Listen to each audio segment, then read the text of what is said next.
সব খেলার সেরা বাঙালির তুমি ফুটবল।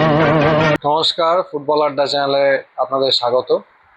এবারে Kolkata league 2026, Calcutta football league CFL 2026-এ মোহনবাগান প্রথম ম্যাচ খেললো মামনি পাটচক্রের বিরুদ্ধে এবং আপনারা সবাই জানেন যে 4-0 গোলে মোহনবাগান জয়ী হয়েছে। এবারে টাইটেল স্পন্সর হচ্ছে স্টাইল বাজার। তো স্টাইল বাজার CFL 2026। এবছর আরও একটা নিয়ম আছে যে 4 জন ভূমিপুত্রকে খেলাতেই হবে। এটা একটা বলবো খুব ভালো দিক। আর একটা দিক যেটা একটুখানি খটকা লাগলো, যে সবুজ গ্যালারি প্রায় খালিই ছিল।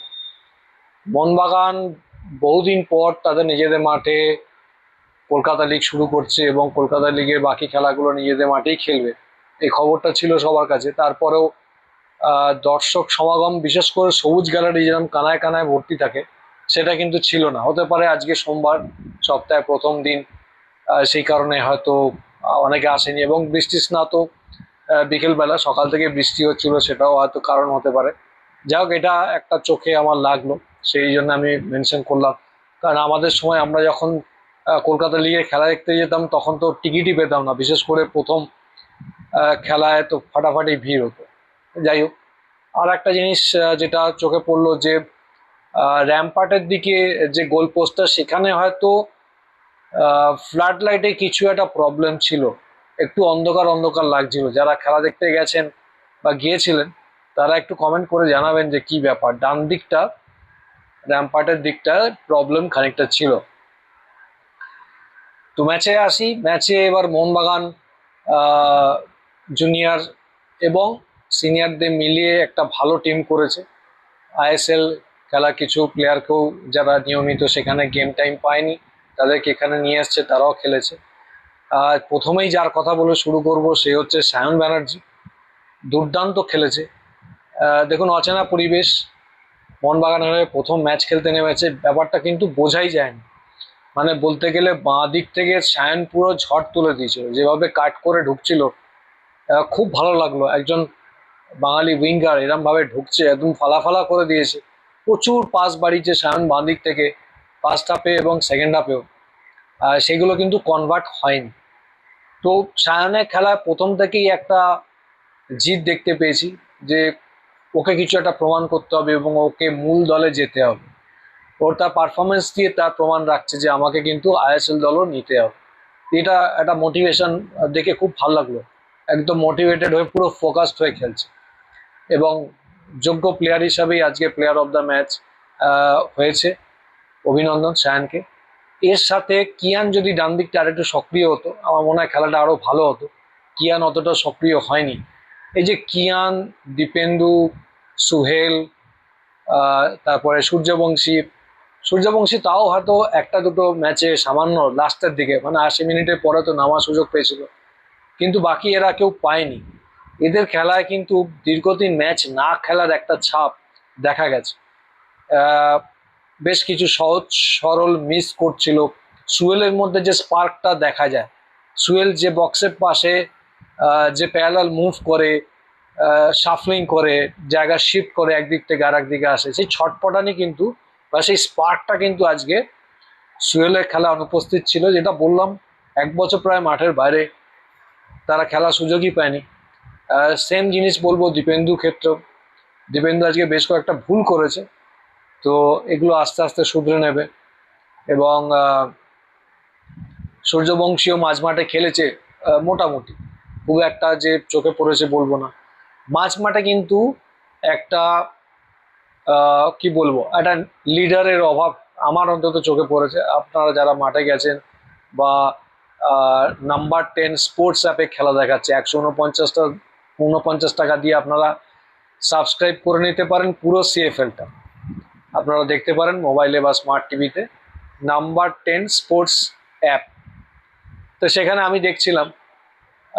তো তাতে মনে হয়েছে মাঝ মাঠে একজন ক্যাপ্টেন, একজন লিডারের অভাব, যে পুরো দলটাকে পরিচালনা করবে। হতে পারে প্রথম ম্যাচ, তালমেল একটু কম, জমাট ভাবটা একটু কম লেগেছে। সেকেন্ড হাফে মোহনবাগান ভালো খেলেছে, কিন্তু একটা জায়গায় বলছি যে অ্যারাউন্ড 50 বা 55 মিনিটের মধ্যে মাঝখানে কিন্তু মোহনবাগানে একটা গোল লাইন সেভ হয়েছে, সেটা খুব সম্ভবত হয়তো দীপেন্দুই করেছে। আহ, মানে সেই সময় যদি গোল হয়ে যেত তাহলে 1-1 হয়ে যেত। তো যাই হোক, এই যে মোহনবাগান 4টে গোল করেছে, সেটা 1-0 গোলে তারা বিরতি অব্দি এগিয়েছিল। তারপরে বিরতির পরে মোটা 60 মিনিটের মাথায় সেকেন্ড গোল, তারপর 80 মিনিটের পরে বাকি দুটো গোল হয়। 4 গোলের মধ্যে 3 গোলেরই কিন্তু কানেকশন আছে সায়ন ব্যানার্জি। আপনারা যদি খেয়াল করে দেখেন, প্রথম বলটা তো সাজিয়ে দিয়েছিল, থার্ড গোলটা তো নিজে করলো, এবং ফোর্থ গোলটার ক্ষেত্রে কিন্তু সায়নের পাস ছিল, সেটা আপনারা দেখেছেন। আর বলবো যে রাজ ভাস্করের কথা, এই 2 মরশুম পরে আবার ফিরে এসছে মোহনবাগানে, কিন্তু ভালো খেলেছে। সেকেন্ড গোলটা তো রাজ ভাস্করের একদম ঠিকানা লেখা পাস থেকে বলটা ধরে রোহিত সেন্টার করেছিল এবং ফাঁকায় দাঁড়িয়ে সুহেল বলটাকে গোলে পাঠিয়ে দেয়। তো ঠিক আছে, আজকে প্রথম ম্যাচ, একটুখানি বাঁধনি কম ছিল মোহনবাগানের খেলায়, যাই হোক ভালো রেজাল্ট করেছে, অসুবিধা নেই। কিন্তু রাজ ভাস্করের যে পুরনো রোগটা, সেটা হচ্ছে কার্ড দেখা, সেটা কিন্তু আজকেও দেখা গেল অহেতুক। মানে তখন মোহনবাগান অলরেডি বোধহয় 2-0 গোলে জিতছে, সেইখানে একটা অহেতুক মাঝ মাঠে, তাও মাঝ মাঠে, বক্সের কাছে না, মাঝ মাঠে অহেতুক একটা ফাউল করে হলুদ কার্ড দেখলো। এই জায়গাটা বড় প্লেয়ার হতে গেলে, মেন দলে যেতে গেলে কিন্তু এই কার্ড খাওয়ার প্রবণতাটাকে কিন্তু রাজ ভাস্করকে কমাতে হবে বা কন্ট্রোল করতে হবে। তো আমি এই মোটামুটি ঠিক আছে, যারা খেলেছে, রোহিত ভালো খেলেছে, ঠিকঠাকই আছে। তবে যত আরো ম্যাচ খেলবে মোহনবাগানের খেলার মধ্যে আরো বাঁধুনি আসবে। তবে মাঝ মাঠে একটা ছেলে দরকার, যার ডিস্ট্রিবিউশন ভালো হবে, যে ফাইনাল পাস বাড়াতে পারবে, এরকম একজনকে যদি কাউকে খুঁজে আনতে পারে ভালো।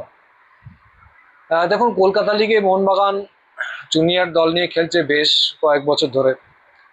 সালাউদ্দিন, পাসাং তামাং, তারপরে টাইসন সিং, সৌরভ ভানওয়াল, এরকম টাইপের প্রচুর ছেলে কিন্তু মোহনবাগান জুনিয়র টিমে উঠে এসছে। পরবর্তীকালে তারা সিনিয়র দলে চান্স না পেয়ে, বা জুনিয়র দল থেকেই বলা যায় তারা চলে গেছে, সেই সমস্ত ভবিষ্যতের তারকারা কিন্তু ঝরে গেছে।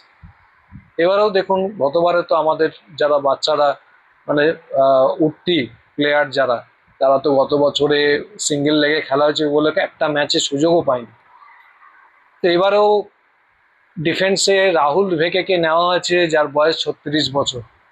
তাহলে রাজ ভাস্কর আর দীপেন্দু, এদের ভবিষ্যৎ কি? অলরেডি মেহতাব সিং আছে, অলরেডি আলবার্তো আছে, রাহুল ভেকে আসলো, আর একজন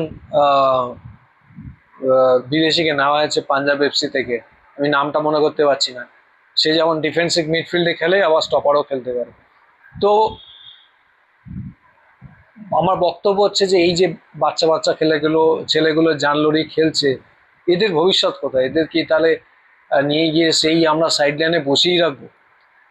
দীপেন্দু, রাজ ভাস্কর এরা পর্যায়ক্রমে সুযোগ যদি না পায়, এদের মধ্যে খেলাটা কি করে ডেভেলপ করবে, আত্মবিশ্বাসটা কি করে ডেভেলপ করবে, যারা দলের সাথে কি করে মানিয়ে নেবে?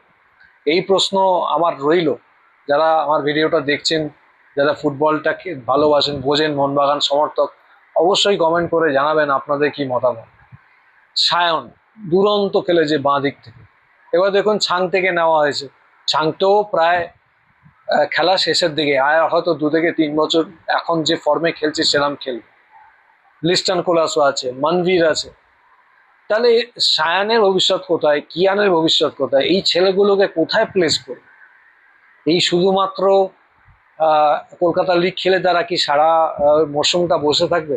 মানে আমরা বলছি, আমরা দোষ দিই যে বাঙালি প্লেয়ার উঠে আসছে না, সবকিছু হচ্ছে না, কিন্তু এই যে ভবিষ্যতের খেলোয়াড়, শুধু বাঙালি তো বলে নয়, ভারতবর্ষের তো এরাই মুখ, আর কয়েক বছর পর তো এরাই খেলবে। তো এরা যদি সুযোগ না পায়, এই সমস্ত ভবিষ্যতের তারকারা যদি এইখান থেকেই হারিয়ে যায়, তাহলে কি লাভ হচ্ছে ভারতীয় ফুটবলে? আমার তো মাথায় আসছে না। মানে এদেরকে নিয়ে যদি নির্দিষ্ট কোনো প্রজেক্ট না থাকে, তাহলে কি লাভ হচ্ছে আমার মাথায় আসছে না। দেখুন, পাঞ্জাবের যে একাডেমি, মিনার্ভা একাডেমি, তারা বাচ্চাদের নিয়ে সাব জুনিয়র এতে নিয়ে তারা বিদেশে খেলতে যাচ্ছে, ট্রফি জিতছে, তাদের একটা এক্সপোজার হচ্ছে লেভেলে। আমরা আমাদের জুনিয়রদেরকে নিয়ে কি করছি? একটা তো বাচ্চাদের যেটা জুনিয়র লিগ হয় সেটা হয়তো চ্যাম্পিয়ন হলো, ভারতবর্ষ চ্যাম্পিয়ন হলো মোহনবাগান, 1 বছর আগে হয়েছিল। সেই বাচ্চাগুলোকে আর কোথাও নিয়ে যাওয়া, খেলা, তাদেরকে একটা এক্সপোজার দেওয়া, কোনো একটা ইন্টারন্যাশনাল টুর্নামেন্ট খেলানো, এইরকম কোনো উদ্যোগ তো চোখে পড়ছে না।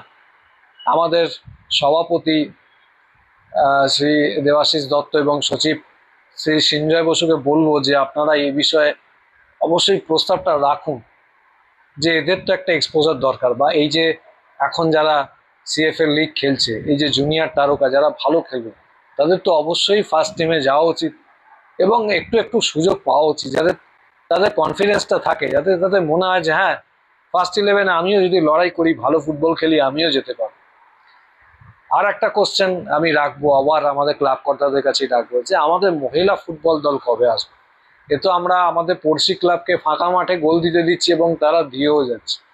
তারা ন্যাশনাল চ্যাম্পিয়ন হচ্ছে, তারা বিদেশে খেলতে যাচ্ছে, তারা এএফসি টুর্নামেন্ট খেলছে, আমরা তাকিয়ে তাকিয়ে দিচ্ছি। অনেক মহিলা ফুটবলার এটা বলেছে যে মোহনবাগান কোথায়, আমরা তো চাই মোহনবাগানারে খেলতে। এমবিএসজি ম্যানেজমেন্টে যদি কিছু সমস্যা থেকে থাকে, তাদের থাকতেই পারে। মহিলা দল যদি তারা এখন এই মুহূর্তে তৈরি করতে না পারে, তাহলে অন্তত মোহনবাগান অ্যাথলেটিক ক্লাবের তরফ থেকে আমাদের সভাপতি এবং সচিবকে এই প্রস্তাব দিতে পারেন যে আমরা একটা মহিলা দল তৈরি করি, সেটা এমবিএসসির ব্যানারে খেলবে, তাদের স্পন্সর বা তাদের সব কিছু ক্লাবই বহন করবে। এবং আমি মনে করি এই অবস্থায় পেতে কোনো অসুবিধা নয়। বা যদি এমবিএসজি এটাও বলে যে না, আমরা আমাদের যে লোগো সেটা এমবিএসজিটাই ইউজ করতে হবে, যেহেতু কন্ট্রাক্ট আছে যে ফুটবল ডিভিশনটা পুরো এমবিএসজি দেখছে, কিন্তু তার স্পন্সরে 50% ক্লাবকে জোগাড় করে দিতে হবে, মানে কোনো একটা ফর্মুলা সফল হোক এবং মোহনবাগানের মহিলা ফুটবল দল আসুক, এটাই চাই। তো আপনারা জানাবেন যে আজকে খেলা কেমন লেগেছে, এবং যেসব বিষয়ে আমি আলোচনা করার চেষ্টা করলাম সেসব বিষয়ে অবশ্যই কমেন্ট করবেন। আমার ভিডিওটা যদি ভালো লাগে অবশ্যই মোহনবাগান প্রেমীদের কাছে শেয়ার করে দেবেন, চ্যানেলটা সাবস্ক্রাইব করবেন। এই ভিডিওটা দেখার জন্য অনেক অনেক ধন্যবাদ। নমস্কার।